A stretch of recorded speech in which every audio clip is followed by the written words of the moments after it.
Happy Premium Day po sa ating lahat. Maraming salamat po, Sir Jeric. It's another Tuesday at usapang kalusugan na naman po tayo. I'm very excited kasi po every Tuesday, alam kong nandyan ng ating mga PHP partners para po tumangkilik, makinig at matuto sa ating programa. At maraming salamat po sa ating corporate team, sa ating trio owners, sa patuloy na pagbibigay ng gantong pribilehiyo sapagkat sa panahon po ngayon, very important ang information.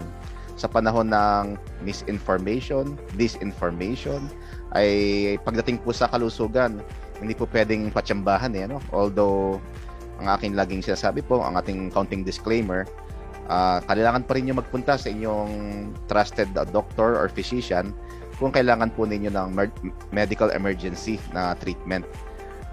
Pero kung sa tingin po ninyo ay hindi naman emergency, makakatulong po ang ating integrative medicine. So ang inyong lingkod po ay specialista ng integrative medicine, functional medicine.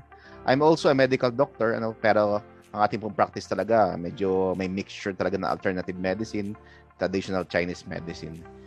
Ang mahalaga naman sa akin po, basta gumaling yung pasyente.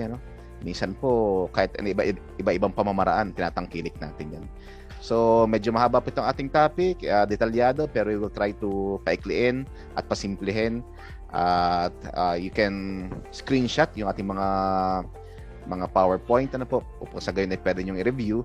Then, kung may mga questions po kayo, please feel free na magtanong sa amin. Kasi po, dyan lumalalim yung ating karunungan. Hindi lang po yung ating knowledge, pati yung ating wisdom pagdating po sa natural healing. Okay, so relax po tayo lahat and enjoy po natin yung ating presentation. Bagamat sabi ko mag-relax, pero ang unang slide po natin, hindi nakaka-relax kasi po problema to eh. Ito po yung bitter picture, mapait na katotohanan. Sapagkat ang mga Pilipino ay sa ating population na 63 million, napakadami na po. Nung 2019 ito, iba na ngayong population ngayong 2022. Pero noong 2019, 3.9 million ang meron ng diabetes. Halos 4 na milyon. Ito pong tinutukoy na 4 na milyong Pilipino, ito yung na-diagnose na. Ito po yung nakuna na ng blood sugar, nagpa-check up na sa doktor. Kaya lang alam niyo po, napakadami pa. Ito po ay underreported para sa akin. At meron silang computation dyan, dinadagdagan niya ng porsyento. So malaking problema ito sapagkat hindi ganun kadaling gamutin ng diabetes. Pangalawa, yung nakakatakot na mga komplikasyon. Bagamat sinasabi ko lagi sa ating usapang kalusugan, huwag matakot, tayo ay manalangin, gawin dapat yung tama. Pero minsan, kailangan din talagang medyo real talk tayo. Pag-usapan natin ng gusto yung katotohanan sapagkat ito po ay minsan hindi napapansin ng ating mga kababayan. Isang culprit po dito na nakikita ko is talagang yung ating diet. Tayo po ay more of carbohydrates talaga medyo napapadami yung kanin, white rice, napapadami po tapos magme-merienda pa ng pansit or noodles or pasta. Meron pang cake, meron pang tinapay. So more of carbohydrates. Talagang hindi balanse po ang pagkain Pilipino. Anyway, isa sa isinusulong ng ating programa ay mas maging healthy yung ating pong pagkain. Kasi po at the end of the day, kung healthy tayo yung pagkain, mind, body, and spirit, hindi naman tayo magkaka-diabetes eh. Kung halimbawa po sa amin, kung ang sinasabi po ng mga doktor ay dahil namamana daw yan o lahi yan, ang inyong pong lingkod ay malakas ang lahi namin sa diabetes. Ang aking mga parents, ang aking mga tiyuhin, ang aking mga lola't lola, diabetic lahat po yan eh. Pero salamat sa Diyos, kami magkapatid dahil alam natin, ang brother ko po ay nutritionist, very athletic din yan. Ako po ay alam ko naman kung anong dapat iwasan. Hindi naman lumalabas po ang diabetes. Katunayan po, ang last fasting blood sugar ko is around, naglalaro yan sa 89 hanggang 95 lang. So, normal po yun.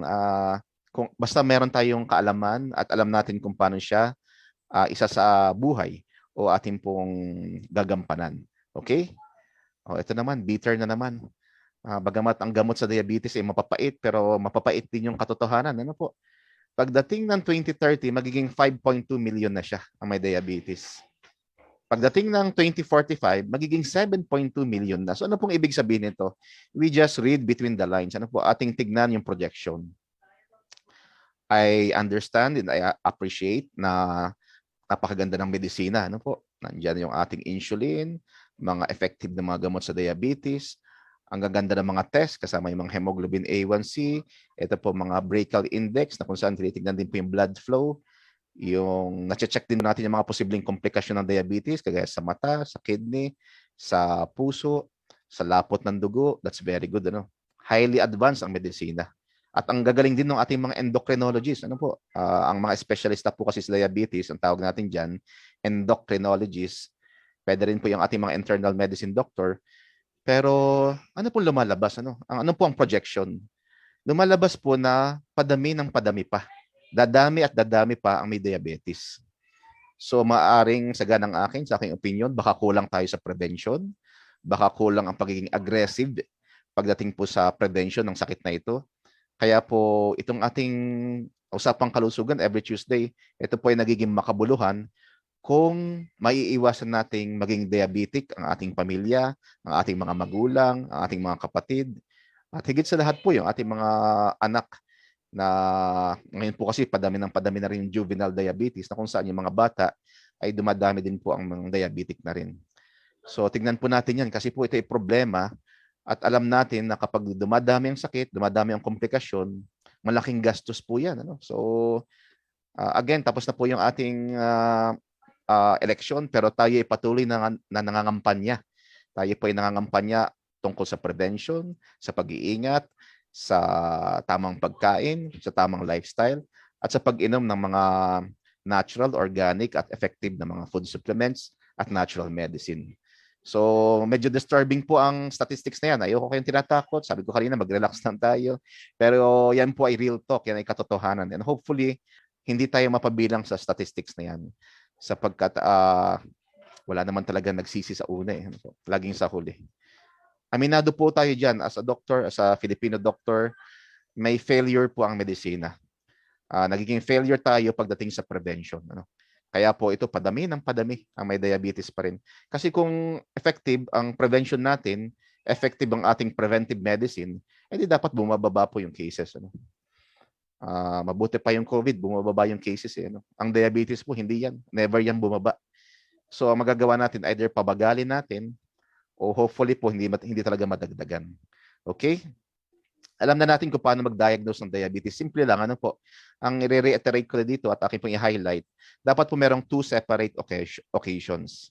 So halimbawa, nagpa-test ka ng fasting plasma glucose, 10 hours ka, hindi kumain kagabi, nagpa-test ka ngayong umaga, at ang sugar mo po ay 126 pataas, ikaw ba ay diabetic na o hindi pa?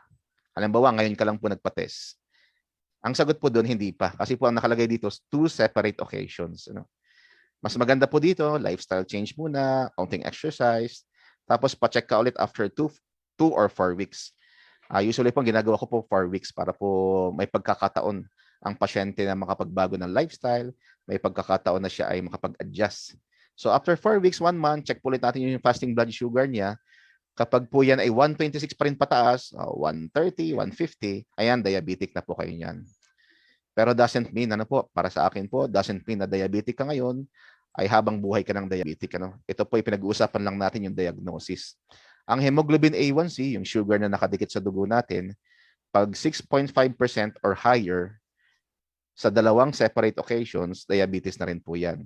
Meron din kaming tinatawag po na oral glucose tolerance test na kung saan merong papainom sa ating matamis na glucose. Kapag mataas po yan sa normal na value, diabetes na po yan.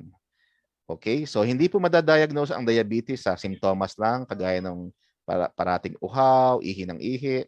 Talagang mahalaga po ay matest yung dugo pagdating po sa diabetes, sa sugar. Okay? So, malinaw po tayo dyan, ha? Pwedeng yung fasting blood sugar lang, pwedeng hemoglobin A1C lang. Alin naman doon sa tatlo. Hindi nyo kailangan pong pagawa lahat yung mga test pagdating sa sugar. Kasi unang-una, mamahal din po ang bill natin pagdating sa diagnostic test. Kung akong tatanungin po, ang best talaga hemoglobin A1C. Yan po ang best dyan. Medyo mahal lang po yung test kasi it range around 600 hanggang 800 pesos. Samantalang ang fasting blood sugar is around 100 hanggang 150 lang. So, mas matipid tayo pagdating po sa fasting blood sugar. Ito na po yung mga symptoms, ihi ng ihi, especially sa gabi. Lagi pong nauuhaw, tuyo ang lalamunan ng bibig. Laging gutom, sa bagay, marami namang Pilipino laging gutom. Kasi po alam nyo, kapag laging carbohydrates ang kinakain, pansit, tinapay, kalamay, white rice. Talaga pong ang sugar mag-spike talaga. Then eventually, after a few hours, babagsak. So pag bumagsak yung sugar natin, magugutom na naman tayo, nagkakaroon ng pangit na pattern yung ating insulin levels. Kaya po hindi talaga maganda compared sa complex carbohydrates na kung saan nandiyan yung ating natural food, mais, sabak, kamote, green leafy vegetables, mga low starch, mga prutas at gulay na low starch. Mamaya discuss ko po ng kaunti. Ayan, mas maganda po yung sugar natin dyan. Laging pagod, pwedeng simptomas yan. Lumalabo ang mata, madalas ang nagkakaroon ng UTI or infections or ubo.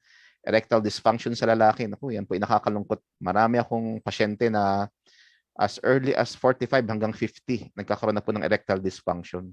Pag-check namin ng sugar nila, talagang mataas. Kasi technically po, lumalapot yung dugo. Pag lumapot yung dugo dun sa mga ugat sa penis ng lalaki, magkakaproblema po talaga yan sa erection. At ang sugar kasi malagkit po yan eh. Talagang dumidikit po yan sa mga arteries. Pag nangingimi, pangkaraniwan din ito, yung pangingimi ng kamay, paa, parang tinutusok yung paa. So yan po yung mga symptoms. Ano? Ang highlight po ng ating topic this afternoon ay isang komplikasyon na medyo delikado. Ano po? Ayaw natin itong komplikasyon na ito, yung tinatawag na diabetic ketoacidosis. Ayan. Ang mga characteristics po niya, tumataas ang sugar, hyperglycemia. Tapos sa pag-usapan natin yung metabolic acidosis, bumababa po yung pH ng pasyente.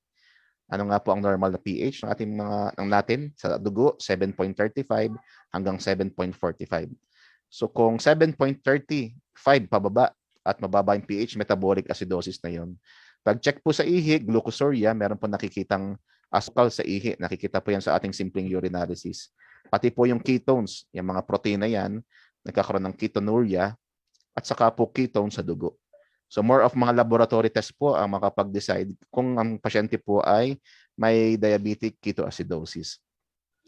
Bukod po sa diabetic, ilan pa po mga risk factors nito ay yung kung nag-i-insulin na yung pasyente, mali yung kalkulasyon ng doktor, inadequate insulin administration. Kapag nagkaroon ng matitinding infection, pneumonia, kasama po ang COVID-19, pwede rin po mag-cause ng DKA or diabetic ketoacidosis. At saka po yung mga trauma, at saka aksidente at mga injury. So yan po yung DKA. Sa laboratory, hindi ko masyadong bigyan ng pansin, pero ang mahalaga dito, madalas sa pasyente, 300 to 500 ng sugar nila, pH nila ay acidic, ang ketones ay positive. Tapos po, pinapatest din po namin yung sodium, potassium at mga laboratory tests. So pag ganito ang picture po, diabetic ketoacidosis na po yan. Ano po yung mga symptoms? Ano? Katulad din kanina ng simpleng diabetes, meron din paglabo ng mata, parang laging pagod or inaantok, confusion. May mga pasyente po na parang nalilinlang, disoriented, nalilito. Ayan. Kahit po pangkaraniwan yan, although marami naman pasyenteng nalilito. No?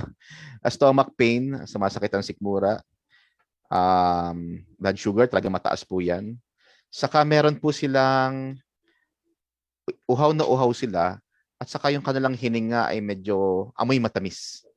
Ayan, hindi ko po masyado ma-explain pero masasabi ko yan kapag ang pasyente po ay may, tawag po namin doon sa mga doktor ay clinical eye. Ibig sabihin ay yung hinga niya parang sweet yung breath niya. So, para daw siyang varnished or pear drop. Hindi ko ma-explain po, basta alam namin ketoacidosis yun. Ano? Anyway, yan po ay para sa mga doktor lang, pero pansinin niyo po yung hininga ng inyong asawa, kapatid, anak, or pasyente na may diabetes. Mapapansin niyo po iba yung kanilang amoy. Ayan. Nako, medyo technical na po ito. So, bakit po nagkakaroon ng ketoacidosis? Simple lang po, pag bumagsak po yung insulin sa dugo, insulin deficient, di ba pag bumabagsak yung insulin, tumataas yung sugar. Huwag niyo kakalimutan yun. Ano? Bumaba ang insulin, yung galing sa ating lapay, at tumaas po yung sugar, so diabetes po yun. Magkakaroon po ng lipolysis. Yung mga taba po ay matutunaw. Kaya po yung mga diabetic na namamayat, hindi yan magandang simptomas. Ano? Kapag natunaw po yung taba, magkakaroon po ng free fatty acids. Yan. Ito po, mga free fatty acids po yan. Then, damay po yung liver, damay yung muscle, nawawala yung muscle nila. Tapos, dumadami yung amino acid, nagiging acidic yung dugo. And eventually po, pupunta sa dugo, magiging ketoacidosis siya. Ganun lang po kasimple, ano, para hindi po masyado tayong malito na yan ang nangyayari sa katawan natin. Meron pong isang ah, sakit din ng mga diabetic, ano po, sa kasamang palad, kapag nasosobrahan po ng metformin, ang tawag po namin dito ay MALA or MALA. Lagyan lang natin ng S, malas na po yan eh. Pero metformin-associated lactic acidosis. Iba po yung diabetic acidosis, pero gusto ko lang pong i-discuss ng konti yung MALA, yung malas. Kasi nga po dumadami yan, more than 50%. Ano? Although sabi po ng mga pharmaceuticals, ang metformin naman ay bihirang mag-cause ng lactic acidosis. Pero parang iba po ang aking naobserbahan pagdating sa clinic sapagkat marami din. Marami din po yung mga nagte-take ng metformin na nagkakaroon po ng lactic acidosis. Ito po yung mga symptoms, ano? Nausea, vomiting, nagsusuka, consciousness nila naapektuhan, parang laging pagod, merong abdominal pain, saka po merong pagkauhaw. Yan po yung mga pangkaraniwang simptomas, ano po, ng metformin-associated lactic acidosis. Yan. Ito po yung treatment sa ospital, ano? Doesn't matter na rin siguro para sa atin, hindi masyado mahalaga, pero kailangan po talagang iswero. That's why we advise confinement. So bakit ko po dinidiscuss ito? Kasi ayaw ko pong meron tayong kaibigan o may diabetes na magkaroon ng DKA o kaya po ng metabolic acidosis. Okay, kinokorek din po yung potassium, may mga binibigay po mga gamot dyan, tinataasan po yung insulin, kinokorek yung acidosis, may binibigay ng mga bicarbonates. Ano? So yan po ay pang hospital management na.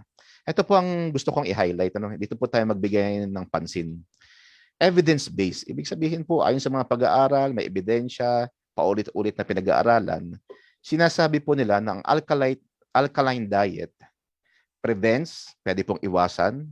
Ito po yung maganda, yung reverse. It can prevent and reverse type 2 diabetes. Yan. So good news po yan. Ano? Ibig sabihin na nare-reverse ang diabetes, pwede siyang gamutin eh. Kaya nga lang, you need to follow. Kailangan po nating sundin at disiplinahin yung ating sarili to follow the alkaline diet. Ano? So the past few weeks, pinag-discuss na po namin Dr. Kate yung PRAL diet, alkaline diet. Kasi minsan po, ayaw natin yung salitang diet. Eh, no? Parang ang biruan nga namin dyan, yung diet, yung unang 3 letter ay die. Mamatay daw sila pag nag-diet sila. No? Anyway, ano po, hindi yan totoo. Ang katotohanan po, it can save your life kapag binago niyo po yung lifestyle at pagkain. Malaking tulong ano po, ang ma-reverse ang acidosis at diabetes sa pamagitan po ng alkaline diet. Ito po yung pinakasimple. Nakuha ko po ito sa CDC, Center of Disease Committee yata. Basta po CDC na government.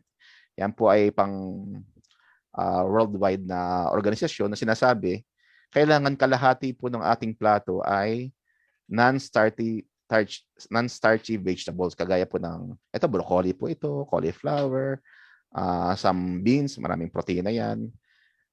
Pero yung ating malunggay, talbos ng kamote, non-starchy naman yan. Ano? Tapos po ang carbohydrates, dapat 1/4 lang. Pero di ba, baliktad yung plato ng Pilipino, di ba, baliktad yan. Kalahati ay kanin, tapos po may carbohydrates, tapos ulam, protina. Minsan nga, ano pa eh, ano po, 3/4 pa nga po itong plate natin, carbohydrates, tapos may pansit dito, tapos po protina. So kailangan natin pong balansin. Ito pinakasimple na nirekomenda namin. And meron naman po kami listahan. We can give you the list of the fruits and vegetables na hindi masyadong marami po yung carbohydrates na o yung kanyang starch. Tapos po ang water ha. Wala po nakasulat dito na soft drinks, na milk tea, na iba't ibang mga beverages. Dapat po water lang talaga. Especially kung diabetic pong pasyente. 0 calorie pero hindi po Coke. Ano? Ayaw natin po ng Coke or mga cola sapagkat ito po ay acidic. Okay, dating na tayo. Kung masusunod po natin yung ating alkaline diet and we add SUC blocker, napakalaking tulong. Ano? Marami na po akong pasyente na talaga pong nag-benefit, masaya, at unti-unti na-reverse yung kanilang diabetes with this SUC blocker. Kasi nga po yung kanyang ampalaya. Kanina, di ba? Bitter truth, bitter statistics. Ito po, ang solusyon, bitter herbs din. Ano? Yung charantia po ng ampalaya is very effective in producing insulin. Pinopromote po niya yung ating pancreas na maglabas ng mas maraming insulin, including banaba, saka yung ating turmeric powder. Ang lemongrass naman po, detoxifier yan. Fennel seed is rich in fiber and protein, kaya po nababalansi po niyan yung carbohydrates sa ating katawan. And favorite ko po yung hawthorn berry kasi this very good for blood circulation, saka po yung ating health ng puso. So when we take it, SUC blocker, 30 minutes before meals, kahit po 1 capsule lang, 3 times a day, or kaya 2 capsules, 2 times a day, marami sa mga pasyente po natin, nagno-normal po ang blood sugar nila. Then we check the hemoglobin A1C after 3 months, 2 to 3 months. Talaga pong nagno-normal. Kaya napakalaking tulong po ang SUC blocker. It is a total body detoxifier. It balances the sugar. At saka po, it detoxifies the kidneys at saka liver. Yan po yung mga kayang gawin ng ating SUC blocker. And syempre, we always add the relly herb kasi nga po ang liver is very, very important in controlling the blood sugar. Kasi po siya yung, nakita niyo yung picture kanina, no? Yung picture ng muscle, ng liver, ng fatty acids, ng glycogen, ano po, bago maging acidosis. Very important po yung liver dyan. No? Pati po yung kidney sapagkat tatamaan talaga po yung dalawang organs na yan kapag diabetic ka. Pangkaraniwan po ngayon ang fatty liver disease. Pangkaraniwan po ngayon ang diabetic nephropathy na kung saan humihina ang kidney dahil po sa sugar. Kasi po itong molecule ng sugar, malalaki po yan eh. Pag sumiksik yan sa maninipis na ugat ng kidney, natural po, babara yan. At ang problem po, pag namagayan, nagkaroon po ng irreversible, hindi na po maibalik na po, magiging kidney failure. Kaya po magpunta kayo sa, ito naman ay ano lang, experiment lang. So try nyo pumunta po sa mga dialysis clinic. Kadamihan po dyan, more than half makikita po ninyo mga dating diabetic. Yung mga nagda-dialysis. Ano po. Pero ang nakakalungkot po sa mga storya ng mga nagda-dialysis na yan, sinasabi nila sa akin, Dok, sinunod ko naman yung mga prescription sa ospital, tinake ko naman yung mga maintenance na gamot, nag-diet din naman ako. Bakit ako humantong sa dialysis? So, pinag-usapan natin kanina yung malas, ano? Metformin associated lactic acidosis. Ito po ay patunay, bagamat I don't want to be very biased, ano? Although biased na nga, more of natural treatment po tayo sapagkat dumadagdag talaga po sa toxicity ang mga side effect ng mga medications. Ano? No problem po kung gusto niyo mag-take ng medication, siguro at least mga 3 to 6 months lang para lang makontrol na mas mabilis. Pero kung gagawin niyo pong habang buhay, 3 years, 5 years, 10 years ang inyong synthetic medications, including metformin, imposible pong hindi bumigay ang ating mga liver at kidney. Or may choice naman po kayo, ituloy po yung mga synthetic medications and isabay naman po yung ating mga products. Pwede rin yun. Ano? They can go hand in hand.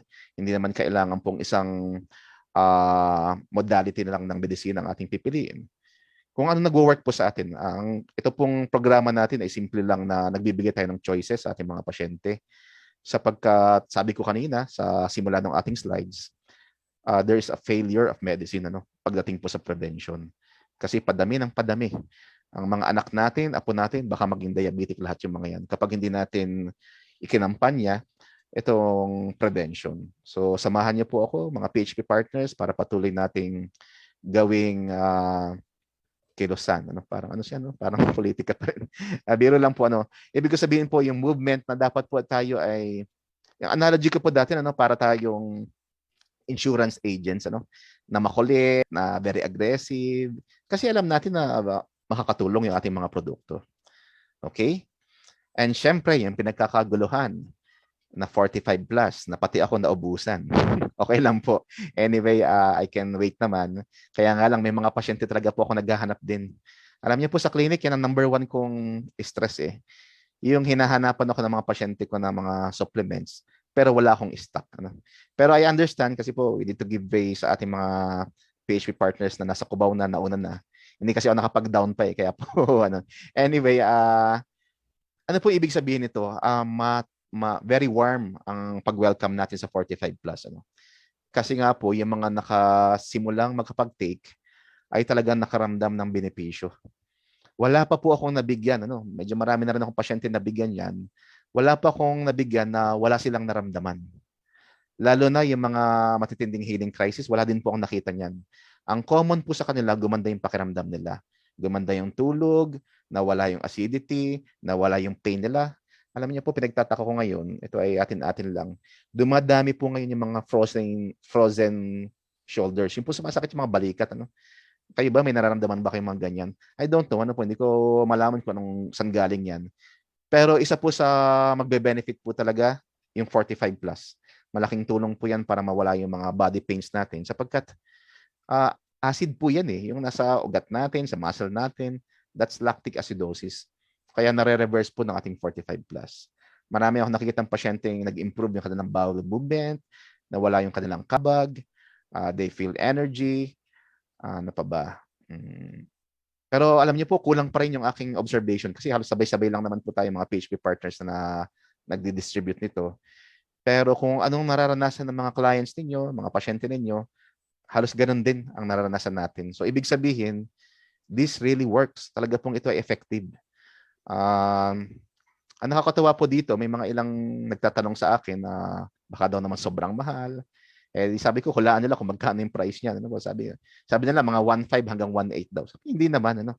Definitely, mas affordable po ito sapagkat tayo ang nag-manufacture. Ano? Bagamat ang mga raw materials galing sa Australia.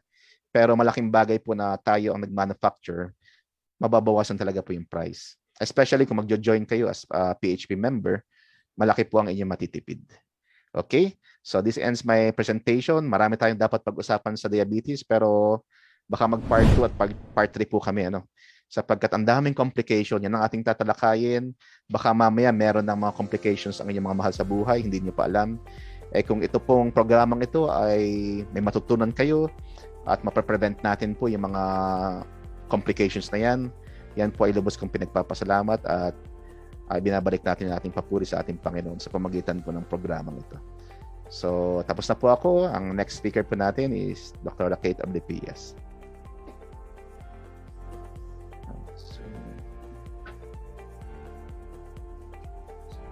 Okay. Happy Premium Day po sa ating lahat. Kumusta po? I hope all is well pa rin po with you and your family. Sobrang natuwa po ako actually doon sa natanggap kong balita tungkol po dito no sa ating madami daw ang nag-avail nitong ating product. Actually, ano po marami na rin nagtatanong sa akin tungkol po dito sa ating product. And with that, I am really excited kasi po in a way, nakakatulong ako sa ibang tao through this product. And I hope sa mga susunod po na mas maano pa natin, mas ma-appreciate pa natin itong ating product kasi po nagbibigay kami ng knowledge sa inyo about 45 and sobrang ano naman po talaga niya, very effective. Okay, so mag-share na po ang screen.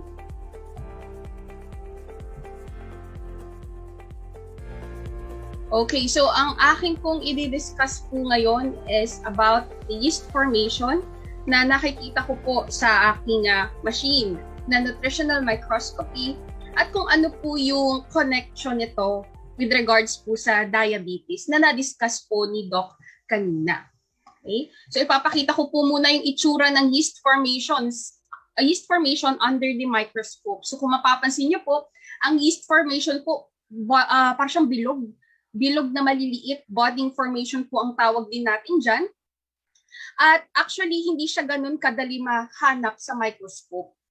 Okay? Mapapansin po natin siya kapag yan ay nagkukumpul-kumpul na. Once na nagkumpul-kumpul itong ating yeast formation, alam ko na po na ito ay naging chronic na. Ibig sabihin, pag sabi po natin chronic, matagal na pong nararamdaman ng pasyente or di kaya naman matagal na mataas ang sugar ng pasyente. Okay? Nakikita din ho natin dito yung, kumbaga nagsisimula pa lang, yung mga yeast, talagang hiwa-hiwalay pa lang sila, kumbaga parang hindi pa sila ganun magkakakilala. Yan, nakikita ko rin po yan, so ibig sabihin, unahan na po natin ito. Hindi na natin dadalhin sa point na kung saan kukumpul-kumpul po sila. Okay? So ganyan ang itsura ng yeast formation. So ano nga po ba nung tinatawag po nating yeast? Okay, it belongs to the taxonomic group called fungi, which contains molds. Actually, madaming species po talaga itong ating yeast. Umaabot po yan ng 1,000 yeast species. At ito po yung tatandaan natin na yeast needs sugar to grow. Hindi po yan mabubuhay sa loob ng katawan natin unless ang atin pong sugar o yung asukal po sa dugo ay sobrang taas. Okay? So they produce alcohol and carbon dioxide from sugar. Ano ba yung perfect example ng yeast na makukuha natin sa pagkain? Well, makukuha po natin ito sa white bread at the same time sa beer. Diba? Alam niyo po ba, konting trivia lang, sa white bread, meron itong alcohol and carbon dioxide para makapag-form itong yeast. So, ba't magtataka kayo, bakit hindi naman nakakalasing yung ating white bread kung may alcohol ito? Kasi po, yung ating alcohol, yan po ay nag-evaporate during baking. Kaya po, itong ating yeast ay mataas po dito sa ating white bread. Ang tawag po natin dito is Saccharomyces cerevisiae. Ayan, pinag-aaralan din po yan ng mga medtech. So yeast also produce pleasant aroma components kasi marami rin pong mga advantage and disadvantages itong ating yeast formation kasi po sobrang dami nito eh. Itong ating species, itong ating yeast. So, pwede rin itong makita sa mga plants at the same time sa mga fruits. Di ba po, we are all familiar with wine. Yung wine po natin, ayan, lalo na kapag ang red wine, yan po ay actually kapag tama lang naman ang bilang, yan po ay good for the heart talaga. Okay? So yan din po ay may kinalaman po ang yeast formation para po mabuo itong ating wine. So ito naman po ay definition regarding po dito sa ating nutritional microscopy. According to traditional medical perspective, pag nakakita po tayo ng yeast formation under the microscope, it is actually found in gut flora. Okay, so ibig sabihin, may mga yeast formation talaga na healthy, na nakakatulong for our immune system. Okay? So, systemic infections of the bloodstream and major organs, at the same time, yung mga immunocompromised patients. Dito ko na po ipapasok yung mga diabetic patients. Kasi once na na-diagnose tayo na mayroong diabetes, yung ating immune system, automatically mabilis po yung bumaba talaga. Okay? So pag mababa ang ating immune system, prone po tayo sa mga infection. At isa na po dito yung ating yeast infection. So it affects over 90,000 people a year na merong 40 to 50% na mortality. So imagine, ganun ho siya kahalaga. No, na malaman natin kapag ang pasyente ay merong yeast formation. So another thing, no, sino daw po ba ang prone na magkaroon itong ating yeast infection? We have the old age, bukod sa mga diabetic patients, yung mga female taking antibiotics, yan po. No, kasi nade-disturb yung kanilang vaginal flora na kumbaga bumababa po yan, kaya po ang tendency mas mabilis pasukan ng mga opportunistic bacteria, prone nagkaroon ng bacterial infection. Another thing is that needle and piercing instruments, ayan po, prone din magkaroon ng yeast formation. Okay? So, according naman sa BioMedX na study ito sa Illinois, USA, pag nagkaroon daw tayo ng yeast formation sa dugo, ibig sabihin daw nito yung phospholipid or yung taba na nakabalot po dito sa ating red blood cell, ibig sabihin po nito may chances na tumataas po siya. Ibig sabihin, sinasabi nitong ating BioMedX, ang yeast formation ay correlated din sa fats. Okay? Specifically, yung mga bad cholesterol po, triglycerides sa loob ng katawan. Okay? Another thing, kay Robert Young naman, sabi niya, pag may yeast formation ka sa dugo, automatically acidic din yung dugo mo. Ibig sabihin, yung blood pH mo, unti-unti po yung bumababa sa 7.4. Kaya ang tendency nito, yung sugar po, yung sugar level sa loob ng katawan, mabilis ding tumaas. At the same time, yung mga crystal formation, like yung uric acid, ayan po, yung mga triglycerides, saka po yung mga cholesterol. So ano naman po ang connection nitong ating yeast formation sa diabetes? Okay? So nabanggit ko po sa inyo kanina, meron po talagang link, significant link, itong ating high blood sugar at the same time yung ating yeast infection. Meron po tayong mga studies dito. Noong 2018, no? Ano bang kaibahan ng type 1 at type 2 diabetes? Pag sinabi po nating type 1 diabetes, juvenile onset. Ibig sabihin, bata pa lang yung pasyente, may diabetes na siya. Pero pag type 2 diabetes, ito naman po ay nakadepende sa diet and lifestyle niya habang tumatanda. Kaya po, itong ating diabetes type 2 ay common sa mga matatanda na rin po talaga. Pero di ba may mga studies po tayo, sabi ni Doc kanina, na pabata ang mga nagkakaroon ng diabetes. At yun nga po, noong 2018, ng study ng type 1 or type 2 diabetes, higher risk na daw po ito sa yeast infection.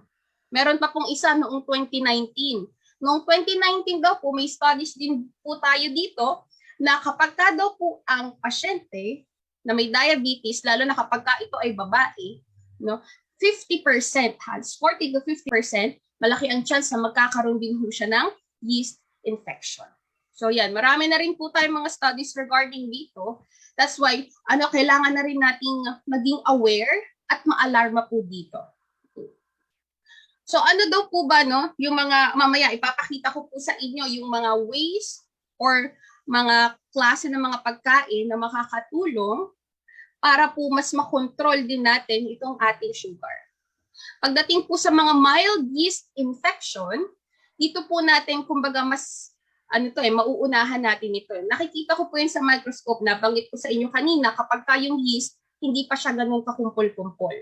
Pagka hindi pa siya ganun kakumpol-kumpol, tapos alimbawa, ang sugar ng pasyente hindi pa ganun tataas, uunahan na ho natin yan. Kailangan yung sugar intake niya, more on natural sweeteners na po tayo. Diba? At the same time, ipapa-alkalize na rin agad yung kanyang dugo. Okay? Prevention is better than cure pa rin po tayo. Okay? Pag meron daw po kasi tayong diabetes, halimbawa po, no, sa loob ng katawan natin, no, yung sugar natin masyadong mataas. Pag hindi ho natin ito na control, eventually, itong ating pong mga organo sa loob ng katawan, ay yung mga selula, masisira din ho yan. Ito naman po mga opportunistic bacteria natin, lalong-lalo na yung mga yeast infection, tuwang-tuwa po yan. Kasi po yung pagkain nila sa loob ng katawan natin ay yung sugar na po.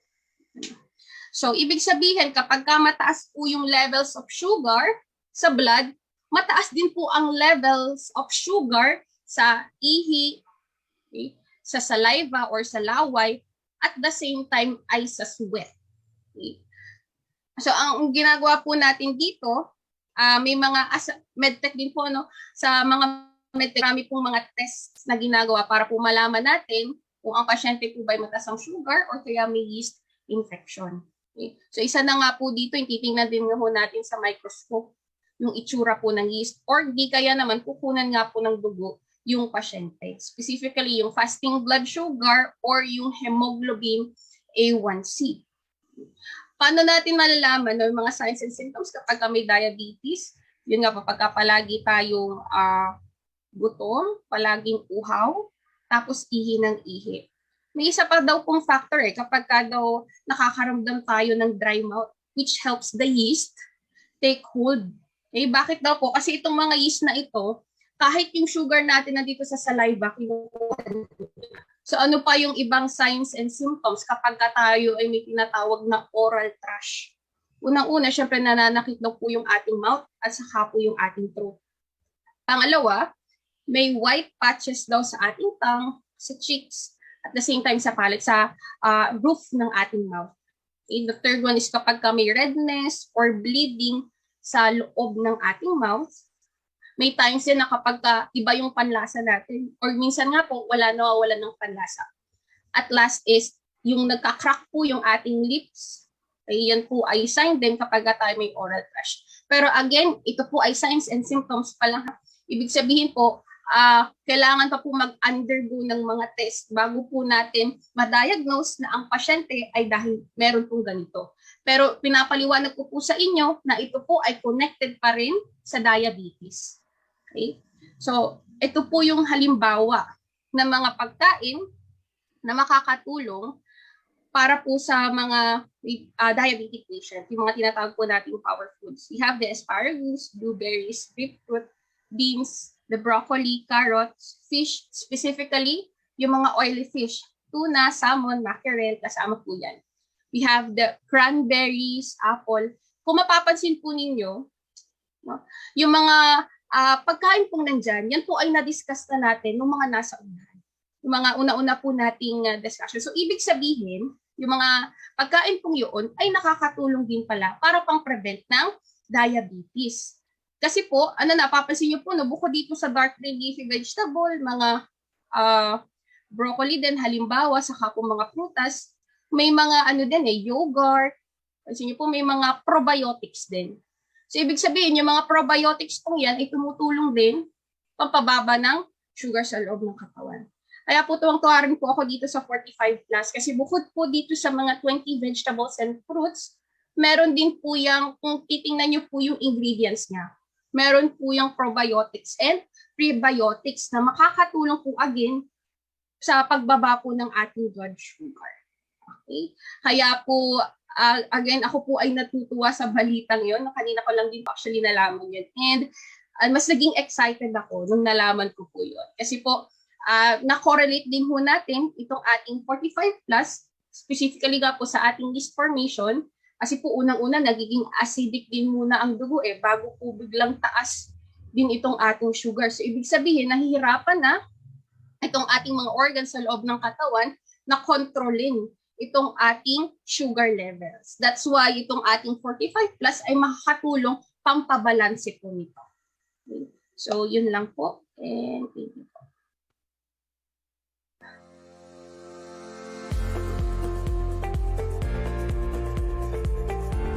Okay, Sir Jeric, pwede na po tayong question and answer. So yun po, kung diabetic po ang ating mga pasyente, magpa-test muna. Secondly, yung pagkain. Thirdly, you need nutrition. Some of our PHP products, kagaya ng SUC, Rel Herbs, tapos lalo na po itong ating 45 plus. Alam niyo po kasi mga Pilipino talaga, yun nga pambansa nating merienda, tinapay. Almusal, tinapay. Pasensya na po kung may mga nanonood po pong PHP partners na may-ari ng bakery. No? Hindi nyo kasalanan yan. Kaya nga lang po, we know for the fact na wala namang natural sa tinapay. Ano? Hindi kagaya ng unang panahon na natural ang tinapay. Yung sugar, yung yeast, yung pampalasa, yung lard, ano po, that's trans fats. Lalagyan pa natin ng butter, peanut butter, ng mayonnaise. So, hindi naman isang araw lang nangyari yan everyday nangyayari yan That's why hindi po aksidente ang diabetes. Lalong hindi aksidente po yung mga complications. So hopefully pinagpe-pray natin na medyo mabago po yung ating pamamaraan. Ito po ay kailangang maging kultura ng mga Pilipino, no? And hopefully makatulong tayo mga PHP members para po may kampanya na mabawasan man lang ang kaso po ng mga diabetic dito sa ating bansa, sa ating mga kapwa Pilipino. Sige po, Sir Jeric, pwede na po. Doc, galing po kay Ma'am Libby Libs Ramors. Doc, ano po ba the best na supplement, not only SUC, for diabetic? Actually po, walang best pero ang sigurado, lahat ng products ng PHP po ay makakatulong sa diabetes. No? Sa ngayon, masasabi ko po, yan po ang best dahil yan po ang na-observe ko. SUC blocker, Rel Herb, you add Premium C, mag-detox po muna kung tingin talaga nyo toxic po yung bituka ng pasyente. Nutri-Detox Plus or Premium Nutri-Detox. Then, minsan po kung lalaki po yan, kailangan po talaga natin ng Climax kasi po ay may effect din ang testosterone, libido pagdating po sa diabetes. Pero kung gusto niyo po na makatipid, unahin niyo po 45 plus. Yan po ang best sa ngayon na nakikita natin. Sapagkat mabilis yung effect, meron tayong kompletong line ng vitamins and minerals. We have the probiotics and meron mga prebiotics and enzymes. Yung plant enzymes po, very important yan sapagkat ang chop suey natin, ang broccoli natin, niluluto natin masyado Ang problem, di ba, alam natin yan, almost 90% ng ating enzymes namamatay or nawawala. Kaya po kailangan nating i-replenish yan kasi po yan yung mag-spark. Yan po yung mag-spark ng mga processes katawan natin para makapag-repair at para makapag-restore and balance yung ating katawan. So, ang best bet talaga po natin for now is 45 plus. And tama po si Sir Don Balisi at ang ating mga R&D na talaga pong marami tayong matutulungan sa product na ito. And I hope makasama po namin kayo dyan. At para tayo mag-aalok ng insurance, although hindi natin sila bibigyan ng insurance na gagaling, pero almost lahat ng binibigyan natin pasyente, maganda yung pakiramdam nila. Alam niyo po, yan po ang isang napakahalagang sign na ang pasyente po ay gumagaling. They feel good, gumaganda yung kanilang pakiramdam. So kung uminom kayo ng metformin at pinulikat kayo, ang sama ng pakiramdam niyo, sinatmura kayo, siyempre hindi kayo gumagaling dyan. Anyway, po, don't get me wrong, kung kailangan talaga niyo yung metformin at sobrang taas yung sugar, take nyo pa rin siya. Pero kung side to side, parang tail of the tape, kung kukumpara yung dalawang yan, napakalayo po ng metformin. 45 plus po, full range of nutrition, at saka po yung effects sa katawan, napakarami. Kasama na nga yung tulog, pati po yung stress. Ang dami mga pasyente po na nagbibigay sa akin ng feedback na they feel good, gumaganda yung tulog nila, bumabait sila. Yan po yung favorite ko naririnig ngayon. Kasi po, ibig sabihin ng bumabait, nawawala yung pagiging irritable. Alam niyo po, mga diabetic irritable yan. Kasi taas baba yung sugar niyan, at saka laging gutom. So naturally, talaga po magiging irritable.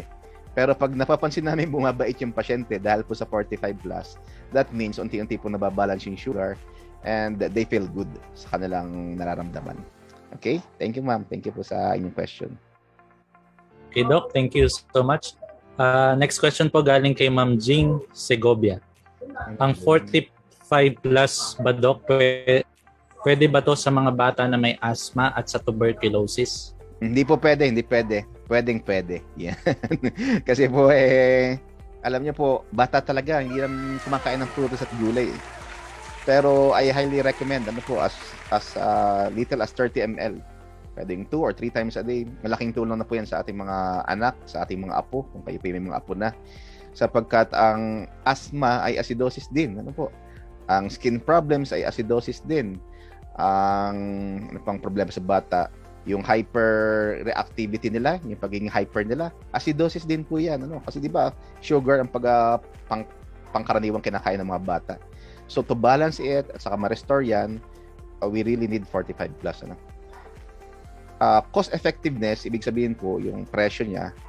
Kasi tingnan na naman, bibili tayo ng ilang kilong prutas at gulay. Yan kasi ang katumbas ng 45 plus 20 fruits, 30 vegetables, at saka mga mix ng probiotics. Marami pa pong hindi dineclare dyan. Yan po yung sinasabi sa akin ni Sir Don, saka ng binigay po sa aking paper. Maraming mga hindi pa binanggit na iba pa. Kasi nga po minsan ang mga tao, kapag sobrang dami ng laman ng isang supplement, feeling nila it is too good to be true. Para bagang hindi na totoo. Pero alam niyo po sa teknolohiya ngayon, sa food science, sabi nga ni Sir Don, you can do the assay. Yan po yung test para malaman natin kung meron talaga ng sangkap na yan. That kung anong nilalagay natin po sa bote, sa label, ay nandun talaga siya. So yun po, pwede po pagdating sa mga anak at mga apo natin. And hopefully makita niyo po yung difference, yung benefits sa kanila. So, thank you po. Okay, thank you, Doc. Shoutout po pala sa Team International Star from Ma'am Imelda. Hi, Team International Star. Thank you for watching po. Ayan pa na. So, Doc, yun po kay Ma'am Imelda yung next question natin. Sure po, sure. The best po ba ang 45 plus pang normalize ng acid sa blood? For now po, yan po ang best. Kasi although makakatulong yung ating premium C, kasi po alkaline yung mga minerals niya, makakatulong din yung ating wheatgrass and barley. Kaya nga lang kasi, magamat star product natin yan, and that's very, very effective. Pero kung papipiliin niyo po ako ng isang product lang for now, that can address. Kaya nga sabi ni Sir Don, ito po yung ating pilot product, ito po yung ating magiging superstar product. Baka hindi lang superstar, baka megastar pa. Napifeel ninyo po kung gaano ka-excited at gaano ka-believe ako sa produktong ito. Pero alam niyo po, kulang pa yung aking nakikita. Syempre, I will take on my scientific hat as a doctor. Kailangan ko pa rin pong i-review.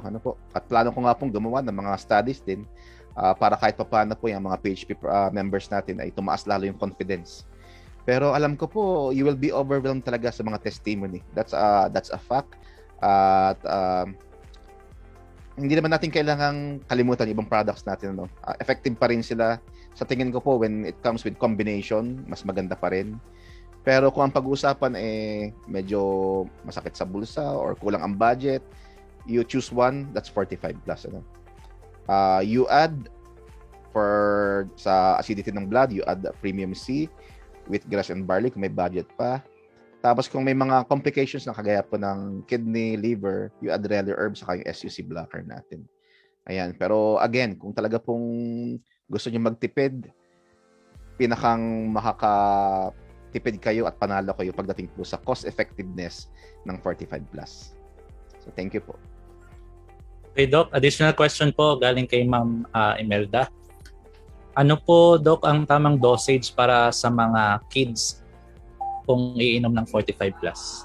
Okay po, wala talaga pong tamang dosage pero there is a recommended dosage. Ano? As low as 30 ml po 3 times a day, pwede na po yan. Especially kung hindi kumakain po ng fruits at vegetables yung mga anak natin. Sa mga 1 to 3 years old po, pwede na siguro ang 30 ml lang once a day. Pero kasi po depende sa timbang yan Kagaya po ng ilang sa mga anak ko. Mga bata pa pero ang bibigat din. Ano po? So definitely dinadagdagan ko po yan ng dosaging. You don't need to compute. Ano po? Hindi naman tayo pediatrician, hindi naman gamutan na pangbata yung ating ginagawa. Pero at least po yung regular na pumapasok sa kanilang sistema, malaking bagay po yan.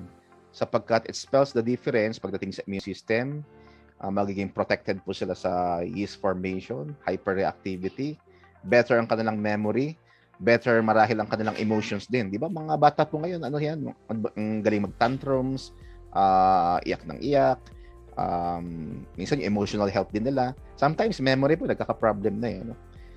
So, baka may comment po si Dr. Kate about this sa bata, pagdating sa diet, saka benefits pa ng 45 plus. Okay, so actually po, alam po natin lahat na talagang kung ano po yung natututunan ng mga bata, simula umpisa, yun talaga yung kanilang susundin hanggang pagtanda. Kung ang mga magulang po naturuan nila ng tama, yung tamang pagkain ng mga bata, halimbawa, hindi naman totally iniiwasan or binabawasan yung mga mga halimbawa, cookies, yung mga sweets, ice cream, kasi yun yung nila, yun yung happiness ng mga bata. Pero at the same time, kung tuturuan din natin sila kung ano ang kahalagahan ng pagkain ng mga gulay at prutas. Kasi may mga times talaga na hindi siya ganun ka sarap, di ba po? Kaya hindi kumakain ng mga bata. Pero kung alam nila yung mga advantage at benefits nito, mas makakatulong po ito.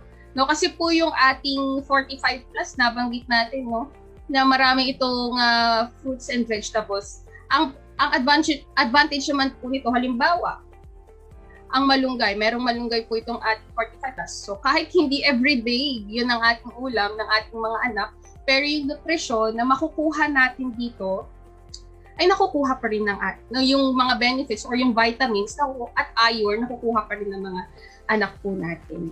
At very, very beneficial pa rin po talaga ito, lalo na kapag nasanay din ang bata na sinahaluan din ito ng mga fresh na fruits and veggies. Kasi may mga phytonutrients po tayong tinatawag, na meron po mismo dun sa mga fresh na fruits and vegetables na wala po dito sa mga ininom din natin. So, yun lang po. Idagdag ko rin po, Sir Jeric, pagdating po sa bata, ang problem po natin at very dangerous po na chemical pagdating sa pagkain ng mga bata at inumin is the HFCS, high fructose corn syrup. Check niyo po yung label ng inyong mga drinks, ng mga iniinom. Ang dami pong nakalagay dyan. Sometimes iba-iba yung pangalan yan, pero pag hindi niyo mabasa yung chemical, definitely yan po ay dangerous para sa ating mga anak at sa ating mga apo. Kahit pa paano po nanoneutralize ng 45 plus yung acidity na dulot po nitong high fructose corn syrup. At yan ay pangkaraniwan sa pagkain, sa mga junk foods. Kaya alam naman po ninyo pag bata, ang hirap pagbawalan yan. At least po ma-reverse at ma-balance po ang kanilang pong sistema. At hindi humina yung kanilang kidneys, livers, immune system pagdating po sa health nila. Yan. Nabasa ko na rin po doon sa comment, akin pong na rin, Sir Jeric, kung ilang taon, Ang pediatrician kasi po, nagpapakain na yan ng solid food as early as 6 months. Dati 4 months, between that, 4 to 6 months. Para sa akin po, you can start 45 plus as early as 4 to 6 months sa mga bata.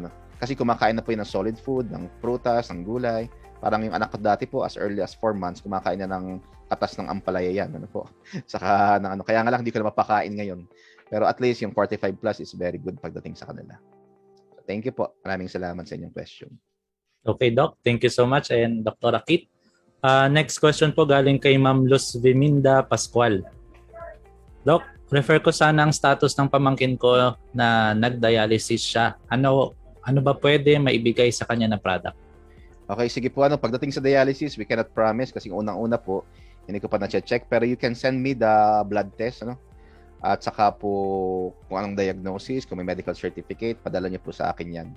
Pero sa initial ko pong observation sa 45 plus, kasi meron po akong pasyente sa Tayabas, Quezon, umabot ng almost 8 yung kanyang creatinine. Ang levels po kasi dapat hanggang 1.3 lang.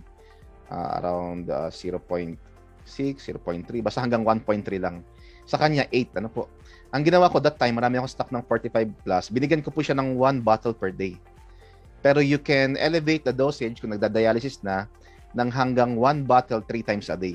Alam ko po medyo magastos yan, pero siguro ang isang solution natin dyan is ipasok ng member yung ating mga pasyente para kahit pa paano makakuha ng discount. Pero yung pong pasyente kong kinekwento na 8, after 2 weeks, bigyan ko siya ng 1 bottle per day, so naka 14 bottles siya, bumaba po yung creatinine levels niya as low as 3.2. So hindi pa siya normal, kaya nga lang hindi ko po nasundan na bigyan kasi po nawalan kami ng stock. Ang ginawa ko po, sinalo muna ng Rally Herb. 2 capsules, 3 times a day. Dinagdagan ko po ng Nutri-Detox Plus, 1 sachet, 2 times a day. So, pero kung pamimiliin po at kaya naman, 45 plus, then you add Rally Herb. Malaking tulong po ang Premium C at saka po itong ating Nutri-Detox Plus. Yan po ang inyong ipagpag-combine. Pero, pakicheck ko na rin po ang blood chem ng pasyente at saka pakisend niyo po sa akin kung may mga tinitake na medications. Kasi po, ayaw din natin na yung mga natural medicine natin ay magkaroon ng conflict dun sa iniinom nila. Kasi po marami pong nephrologists, ayaw na nila yung mga supplements na yan. Yan po. Kaya lang ang nakakapagtaka, pag nagda-dialysis na, pumapayag silang pakainin ng Jollibee, McDonald's, ng kung anong pagkain. Pati nga soft drinks, painiinom yan eh. So parang unfair, parang hindi nakakatulong. Pero anyway, siguro dahil hindi naunawan ng ating mga nephrologists na very important po ang nutrition, na pagdating po sa dialysis patient ay mapababa yung PRAL. Yung pong ating pinag-usapan na PRAL, dapat po yan ay mag-negative. At alam natin na ang 45 plus napakabilis po na mag-improve ng PRAL ng ating dugo. At yan po ay malaking tulong pagdating sa ating kidneys. So thank you po. Maraming salamat. Okay, thank you, Doc. Next question po galing kay Ma'am Josephine Nase. Hi, Ma'am Josephine. Doc, yung madalas sumakit ang lumbar, ilang beses dapat uminom ng 45 plus? Initially po, kung may mga tinitik ibang PHE products, pwede po kayong mag-start na pinakamababa, 30 ml po 3 times a day. Pero kung gusto niyo po mas mabilis yung effect, subukan po ninyo na kalahating bote sa umaga, kalahating bote sa hapon. Tapos pag nag-okay na, saka niyo po i-reduce yung dosaging. Kasi iba-iba ang ating goal sa iba't ibang pasyente. Siyempre, yan po ay bounded ng financial difficulties. Pero may mga pasyente gusto talaga immediate relief. I highly recommend at least 1 bottle per day po yan. Kung hindi pa nakaya, the following day, you make it 2 times a day. Usually po nakukuha yan within 3 to 5 days. Pero kung chronic pain talaga, matagal na, halos 1 buwan na pong sumasakit yung kanilang sciatica or lumbar pain, pwede pong mag 1 bottle 3 times a day. Then mag-reduce na lang po kapag nababawasan na yung symptoms. May ginagamit po tayo ng pain scale. Yan po, yung pain scale, 0 ang hindi, 10 yung malala. Nakikita naman sa mukha ng pasyente yan kung sobrang in pain sila. So habulin natin yan pagdating sa dosaging. Walang konkretong recommendation, pero sometimes kasi po yung absorption ng supplements or nutrition sa bituka ng pasyente ay mabagal. Halimbawa, kung senior citizen, syempre po may mga leaky gut na yan, may pamamaga po yung kanilang villi sa bituka. That's why it's very important po na pumasok muna yung ating nutrition, yung 45 plus sa mga pasyente. Ang laking bagay po ng prebiotics saka probiotics. That's almost magkasing halaga. Although sikat ang probiotics, pero ngayon po there's science behind prebiotics na kung saan ito yung pagkain ng ating mga probiotics and eventually mas mabilis pong maging potent or maging effective po ito pagdating sa loob ng katawan natin. So thank you po, Sir Jeric. Okay, Doc. Thank you. Pahabol na question po galing ulit kay Ma'am Luz Biminda. Okay, ma'am. No problem. Nabanggit niya, Doc, na nagtitake na ito ng Rele Herb evening and morning lang. Okay. So, nagtatai daw ito. Kailangan na po ba niya itong i-stop? No po. Detoxification po yan. Ano po? Basta pag-ihi, dumi, ema, luha, pawis, that's detoxification. Ano? Alalahanin po ninyo, ang mga PHP products ay organic, natural, effective, at saka po kompleto ang papers. Ano? So, hindi pinag-uusapan po ni isang beses hindi ko binanggit na ang PHP products ay may side effect. Although tinalakay natin na merong healing crisis, bahagi ng pagpapagaling, ang nararamdaman po ng pasyente na bowel movement na paglilinis ay part po ng healing crisis. Kagaya ng isang pasyente ko po kaninang umaga sa Mayhay, tuwang-tuwa siya kasi binigyan ko siya ng premium Nutri-Detox, saka po itong Rele Herb. Diabetic yung pasyente, saka bloated ang tiyan. Ang laki-laki ng tiyan niya, saka ang tigas. Tuwang-tuwa po siya, ang dami niyang nilabas na dumi. Iba-iba yung kulay, ano po, kada araw. Tapos, kinapa ko po yung tiyan niya kanina, lumambot na siya sa lumiit. Ibig sabihin po, naka-stack yan ng mahigit kung ilang taon na sa kanyang bituka. So, wag po basta-basta itigil o pwede kayo mag-refer sa akin. Kung medyo kinakabahan yung pasyente, pwede nyo ipakausap sa akin kahit sa chat lang. Ano? I'll do my best to entertain yung mga patients natin. Kahit paano to give assurance. Ano? Magbigay po tayo ng assurance na safe yung kanilang tinitake ng mga products. Pero I understand, may mga pasyente po talaga na kahit anong explain natin, talagang medyo natakot, nag-alala. Pero usually po, bumabalik din naman sa programa sa ating recommendation. Kasi nga po, ano na sila limited yung kanilang choices. Halimbawa, yung patient po ay hindi niya na matolerate yung gamot butika or synthetic medications. So definitely, babalik po yan doon sa mga recommendations natin. And yung communication na lang and pag-welcome sa kanila na sige, simulan natin ulit yung protocol, yung ating gawain at saka sa pagpapagaling. Pero huwag kakalimutan po, kasama yung pagkain, kasama po yung stress levels ng pasyente kasi po mas hyper-irritable ang mga pasyenteng may psychological emotional stress, nakakaramdam ng depression, nakakaramdam ng anxiety, o kaya po nasa grieving process. Halimbawa, kagaya ng isang pasyente namin kanina, namatayan ng kapatid, very dear sa kanya yung kapatid niya, talagang nag-reflect po sa mga test namin sa clinic yan. Kasi huwag natin kakalimutan yung brain natin, kaya niyang gawing acidic din yung dugo. That's very important. Ano? Pwedeng maging acidic yung dugo natin, napag-usapan natin last 2 sessions, last 2 weeks na ang stress, emotional problems, and emotional health can really turn your blood into acid. Ano? Sa pamamagitan po yun ng adrenal gland, ng kidneys, ng livers, ng lungs. Kaya po, simpleng pamamaraan po, mag-breathing exercise tayo. No? Mag-inhale, exhale tayo. So, bigyan din po kayo ng kaunti ni Dr. Kate ng ilang recommendation pa kapag ka po reminder po niya pagdating po sa ilang mga pagkain na mababa ang PRAL. Negative PRAL. Okay, so pagdating po sa PRAL diet, actually po, yung mga list po natin dito, yung nangunguna talaga dito is yung dark green leafy and cruciferous vegetables. No? Ano po ba ang halimbawa nitong mga cruciferous na nababanggit ko sa inyo? Ito po yung mga tinatawag po nating broccoli, yung mga, ito kasi madalas nasa ibang bansa mga Brussels sprouts, or di kaya naman po yung mga cabbage. Yan po ay nakakatulong po no, when it comes po sa PRAL diet na very alkaline. Pagdating naman po sa dark green leafy, ito po yung halimbawa, mga celery, yan, nakakatulong din po yan. Very, almost 100, negative 100 plus po yung po niya, yung amount po niya. At the same time, no, ongoing pa rin po yung mga studies na yung mga dark green leafy na makikita dito sa yan, sa Philippines po. Yan, yung mga malunggay, mga talbos, mga kakong yan. Nakakatulong din po yan.